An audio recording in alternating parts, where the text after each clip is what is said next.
I think that after a time in Oxford, I was able to find a niche and to know and have the confidence that I would continue to pursue it, and I have. I work in a research institute that works on land and agrarian change in South Africa, but also in the rest of Southern Africa. And we work on issues of rural poverty, ways to create opportunities for poor rural people to benefit from commercialization, from major investments, rather than to be sidelined and seen as a pool of cheap labor.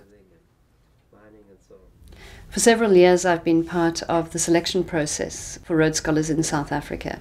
And as selectors we've had a lot of debates about, are we shifting? And is the scholarship process adapting and to a new South Africa? And so one always has to look at context and what trajectory somebody's on to really identify who are the bright leaders who are overcoming circumstance. And I think that that in that sense the selection process has improved. What I see emerging from among the applicants now is actually quite clear sense that you have to show that you are going to be doing something for the greater good. It's not good enough to show that you'll just be good in your chosen profession, that you need to be going beyond that call.